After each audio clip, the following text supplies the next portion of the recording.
오늘 말씀은 그때라는 말로 시작하고 있습니다. 여기서 그때가 언제입니까?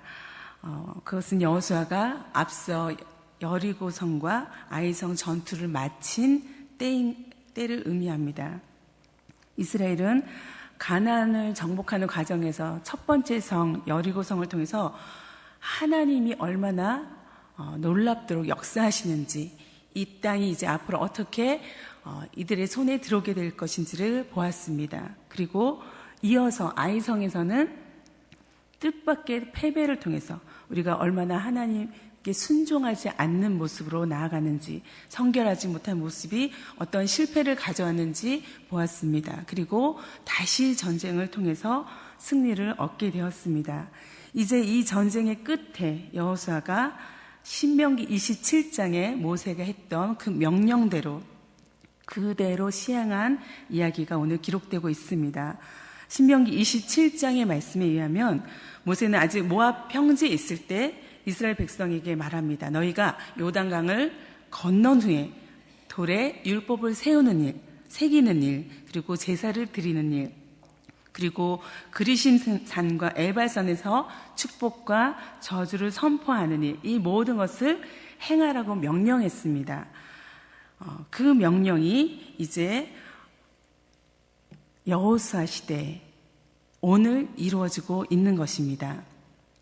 가나안 정복 전쟁이 아직 다 맞춰지지 않은 이때, 그리고 완전히 이제 모든 것이 이루어졌다, 안정된 그런 때가 아닌 지금 이 명령대로 여호수아가 하나님의 말씀에 순종해서 행하고 있음을 우리가 이 그때라는 단어를 통해서 알 수 있습니다. 그런데 왜 이때일까요? 앞서 말씀드린 대로 전쟁이 끝나지도 않았고 완전히 이제 안정된 시기도 아닌 지금에, 이제 어쩌면 전쟁을 막 시작하는 이 즈음에 이 말씀이, 또 이 일들이 행해진 까닭이 무엇인지 우리가 한번 돌아봐야 할 것입니다. 지금 오늘 이 일들이 이루어지고 있는 그리심산과 에발산, 그리고 그 사이 골짜기에 있는 세겜성, 이것은 아이성으로부터 한 20마일 정도 떨어진 곳에 북쪽에 있습니다. 한 32km 정도 되는 지점이죠. 그런데 곳까지 가는 데는 한 이틀의 시간이 걸리는 그런 곳인데, 거기까지 백성들을 끌고 아이성의 전투를 끝낸 이후에 여호수아가 가서 하나님과 함께 그 언약을 새롭게 하는 이유는 바로 지금 정복전쟁을 시작하는 이때 여리고성의 승리와 아이성의 패배를 통해서 그들이 배운 것, 그것이 바로 하나님이 이 땅에서도 여전히 주인이시고 주권자이심을 선포하는 그 일을 행하기 위한 것입니다. 어떤 일을 시작하기에 앞서 우리의 중심을, 우리의 마음을 다시 하나님께 고정하고 그분에게 집중하기 위해서 이 일들을 오늘 행하고 있는 것입니다. 그런데 오늘 이 일이 에발산에서 이루어지고 있음을 우리가 또 읽게 됩니다. 그리심산과 에발산, 그 중에서도 너희는 지금 오늘 에발산에서 내가 명령한 것들을 행하라고 그렇게 주님께서 말하고 계신데, 에발산은 어떤 것입니까? 우리가 잘 아는 대로 그리심산은 축복의 산, 에발산은 저주의 산이라고 그렇게 알고 있는데, 그리심산이 아니라, 축복의 산이 아니라 에발산에서, 저주의 산에서 제단을 쌓으라고 하나님이 말하고 있습니다. 이 가나안의 중심부에 있는 그리심산과 에발산은 남과 북으로 이렇게 마주보고 있다고 앞서 말씀드렸는데, 이 마주보고 있는 산들은 높이도 거의 비슷합니다. 한 854m, 또 919m 정도의 비슷한 산이 마주보고 있지만, 이 두 산은 서로 좀 다른 모습을 갖고 있습니다. 그리심산은 햇빛도 잘 들고, 그래서 숲도 울창하고 그곳에 풍족한 생명이 있는가 하면은, 에발산은 늘 그늘지고 또 수목이 거의 없는 황폐한 바위투성이의 그런 산입니다. 그래서 이 산들이 축복과 저주를 상징하는 그런 산으로 사람들에게 알려지게 됐고, 하나님 그렇게 그곳을 부르게 하셨습니다. 그 산이 위치나 의미에 있어서는 굉장히 중요한 산이 된 것이죠. 왜냐하면 특별히 이 골짜기에 있는 세겜이라는 도시가 바로 아브라함이 땅을 떠나서 첫 번째 이주한 곳에서 하나님께 예배드렸던 곳이기도 하기 때문입니다. 그런데 이 에발산에서 그들은 하나님 앞에 제단을 쌓고 예배를 행하게 됩니다. 그 의미가 무엇입니까? 축복의 산이 아닌 까닭이 무엇입니까? 그것은 바로 우리의 모습, 나의 모습이 바로 이 저주받을 수밖에 없는 연약하고 죄된 존재인 것을 우리 또 나 자신을 포함한 이 모든 이스라엘 공동체 역시 그런 존재인 것을 하나님 앞에 고백하며 서는 것입니다. 우리는 스스로 완전해질 수도 없고 또 저주를 면할 수도 없는 그런 존재인 것입니다. 반드시 그 희생의 제사가 그 제단이 필요한 존재인 것을 우리는 어느 때나 알게 됩니다. 그 상징으로 하나님은 우리를 에발산에 세우십니다. 거기서 무엇을 하라고요? 바로 돌단을 쌓고, 그런데 그 돌단은 철 연장이나 어떤 정으로 쪼지 않은 자연 그대로, 처음의 모습 그대로 어떤 인공적인 미를 가하지 않은, 꾸미지 않은, 포장하지 않은 그것을 그대로, 우리 모습 그대로 가져 나와서 제사 드리도록 그렇게 제단을 쌓으라고 말하고 있습니다. 그것은 신명기 27장에 모세의 지시였고 또 출애굽기 20장의 모세의 율법에 의한 그대로 행하는 행위인 것입니다. 거기서 그 돌단 위에 번제와 화목제를 드리라고 말씀하고 있는데, 번제는 전적으로 우리 자신을 헌신해서 하나님께 드리는 의미의 제사이고, 화목제는 하나님과 우리 사이의 평화와 또 친교, 그분과의 나눔을 의미하는 그런 제사입니다. 그 제사가 바로 이곳에서 이루어지게 하라고 명령하고 있습니다. 그것은 우리가 정말 처음으로 다시 돌아가는 것, 하나님이 처음 우리에게 주신 그 율법을, 그 명령을 다시 새기는 것, 우리가 흩어진 또 우리의 어떤 복잡한 모든 것들을 다 내려놓고 다시 말씀 앞에 서는 것, 그것을 의미하는 것이죠. 이제 이스라엘 백성들은 가나안 땅에 이제 완벽하게 들어가서 그 땅을 다 곧 차지하게 될 것인데, 그것이 지금까지 온 것이 모두가 하나님의 은혜였음을 그들이 깨닫고 또 앞으로 되어질 그 모든 것이 하나님 옆에서 성결하게 순종의 모습으로 나아갈 수 있도록 다시 마음을 다지는 그런 시간을 요청한 것입니다.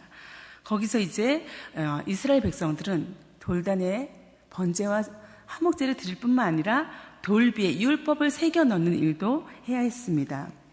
32절의 말씀에 보면은 이스라엘 백성들은 돌단에 제사를 드린 후에 계속해서 율법에 돌비를 새겨 넣는 일을 하는데, 이렇게 돌단에 제사를 드리는 것이 우리가 하나님 앞에 희생 제사로 나아가는 것이라면, 돌비에 그 말씀을 새겨 넣는 것은 하나님의 말씀을 통해서 우리가 하나님을 다시 만나는 것, 하나님이 우리를 찾아오시는 것을 의미하는 그런 일이기도 합니다.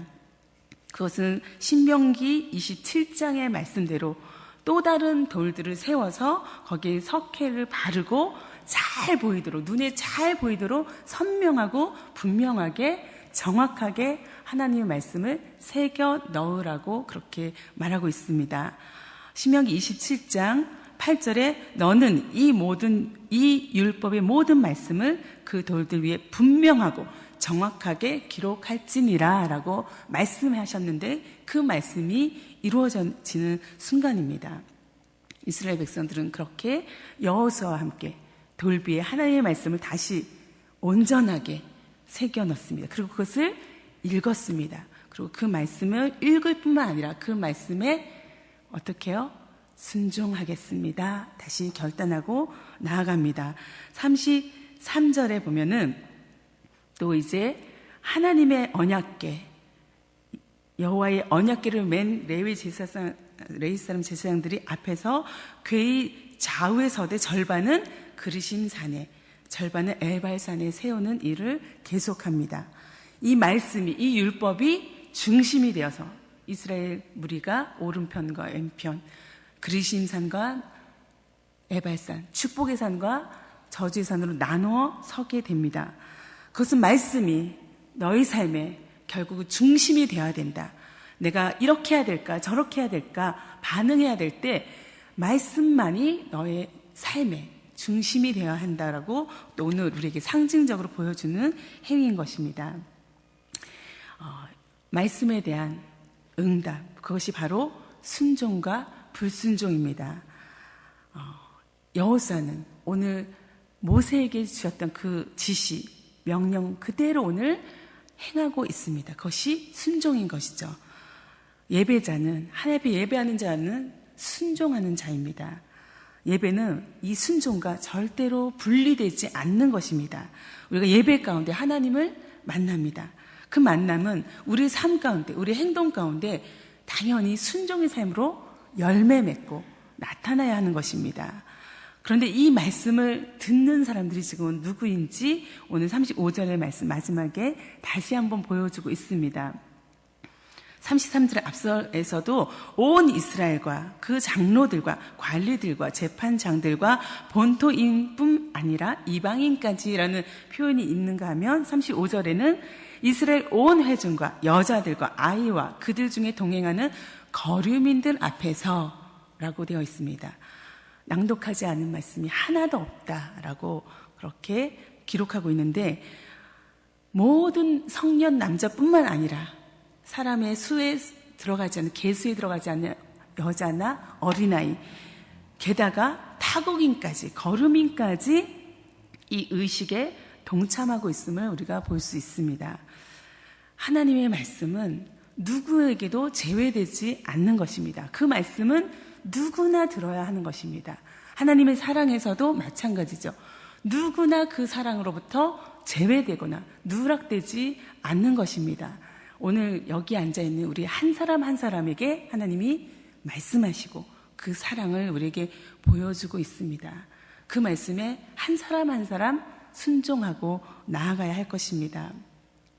하나님은 이 모든 세상과 사람들을 지으시고 거기로부터 구원으로부터 또 하나님 그 사랑으로부터 제외하지 않으시고 주시는 것을 우리가 기억한다면 나뿐만 아니라 오늘 이 교회를 나가는 그 순간 만나는 그 수많은 사람들도 그렇게 대해야 될 것입니다. 그렇게 여겨야 할 것입니다. 그리고 그렇게 그리스도의 마음을 하나의 마음을 우리가 품어야 할 것입니다.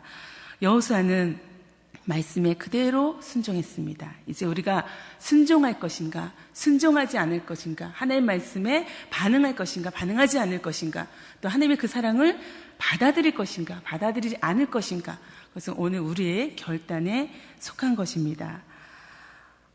하나님께서 우리가 순종으로 나간다면 심판이 아니라 구원으로 또 그 사랑으로 우리와 함께 하실 것이고 승리하게 하실 것입니다. 하나님을 사랑하는 사람, 하나님의 말씀을 사랑하는 사람, 이 예배 자리에 나와서 예배하는 자는 이제 그 말씀에 순종하여 오늘도 하나님께 영광 돌리는 삶을 살게 될 것이라고 믿습니다. 오늘 이 아침에 우리가 예배를 드립니다. 이 예배 속에서 저와 여러분이 새롭게 되기를 소원합니다. 그리고 이제 교회 문을 나서서 우리가 만나는 세상은 어쩌면 에발산과 같은 그런 곳일 텐데 그곳에서 나 자신을 볼 뿐만 아니라 하나님께서 이 에발산도 번제와 화목제를 받으셨던 그런 예배의 자리가 될 수 있도록 인도해 달라고, 그리고 또 순간마다 하나님의 말씀을 내 마음판에 새기고 읽고 그 말씀에 순종하는 우리의 삶이 되게 해달라고 간구하며 나아가기를 원합니다. 오늘 저와 여러분 이렇게 주님 앞에 말씀 가운데 승리하는 삶을 살기를 간절히 소원합니다. 함께 기도하겠습니다.